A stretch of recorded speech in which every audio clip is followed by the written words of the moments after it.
আসসালামু আলাইকুম। বাংলাদেশ এবং এই ভূখণ্ডের স্বাধীনতা সংগ্রামের ইতিহাসে সকল শহীদ, ৭১-এর লাখো শহীদ, ২৪-এর হাজারো শহীদ সকলকে স্মরণ করার মধ্য দিয়ে জাতীয় নাগরিক পার্টি এনসিপি কর্তৃক আয়োজিত আজকের গণ ইফতার ও দোয়া মাহফিলে উপস্থিত বাংলাদেশের ঢাকা শহরে বসবাসরত খেটে খাওয়া মানুষ, সাধারণ মানুষ, জাতীয় নাগরিক পার্টি এনসিপির সমস্ত নেতৃবৃন্দ, আপনাদের সকলকে আমাদের আজকের এই আয়োজনে সাধুবাদ জানাই। আপনারা জানেন, বৈষম্যের বিরুদ্ধে মানুষের লড়াই চিরন্তন।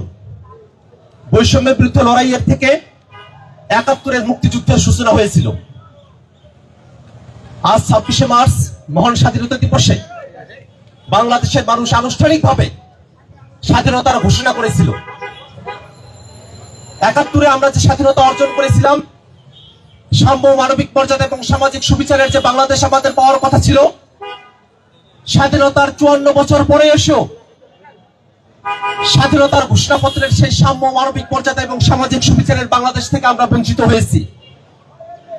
বাংলাদেশের ইতিহাসে গত ১৫ বছর ধরে বাংলাদেশের মানুষের নাবিশ্বাস ঘটিয়ে এদেশের শাসন কাঠামোয় বসেছিল এক ফ্যাসিবাদী দল আওয়ামী লীগ।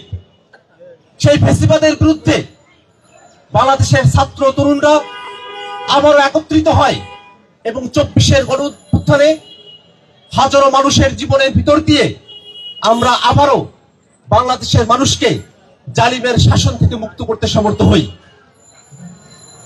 ৭১-এর স্বাধীনতা এবং ২৪-এর গণঅভ্যুত্থানকে পরস্পর বিরোধী হিসেবে আখ্যায়িত করবার যে নীল চক্রান্ত আমরা দেখতে পাই, আমরা সেটার তীব্র বিরোধিতা করি।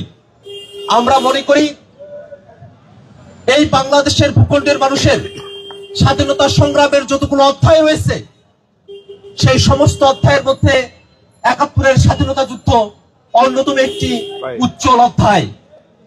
সেই উজ্জ্বল অধ্যায়কেই যখন অন্ধকারে পতিত করা হয়েছিল, তখনই আলোর মশাল জেলে ২৪-এর সৈনিকরা তাদের জীবন দিয়ে বাংলাদেশের মানুষকে আরেকবার মুক্ত করেছিল। আমরা মনে করি, এই ভূখণ্ডের মানুষের যত সংগ্রামের ইতিহাস আছে, এই সংগ্রামের ইতিহাসগুলোকে পরস্পর বিরোধী হিসেবে দাঁড় করাবার কোনো সুযোগ নেই। বরং ৭১-এর স্বাধীনতার যে ধারাবাহিকতা, ২৪-এর অভ্যুত্থান সংগঠিত না হলে সেটাকে রক্ষা করা সম্ভবপর ছিল না।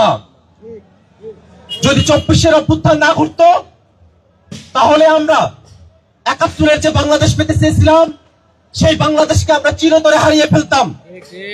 বাংলাদেশে যে বিদেশি শক্তিগুলো সক্রিয় ছিল, বিশেষত বাংলাদেশের পররাষ্ট্রনীতি থেকে বাংলাদেশের রাষ্ট্রীয় সকল পলিসিকে যেভাবে ভারত রাষ্ট্রের কাছে বেছে দেওয়ার ঢিল চক্রান্ত করা হয়েছিল, সেই চক্রান্তের বিরুদ্ধে একটি স্বতঃস্ফূর্ত গণঅভ্যুত্থান ছিল ২৪-এর গণঅভ্যুত্থান।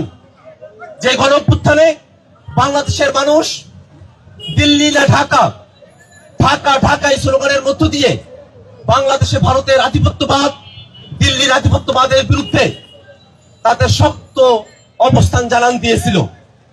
আমরা মনে করি, বাংলাদেশের স্বাধীনতা যুদ্ধে যারা জীবন দিয়েছেন,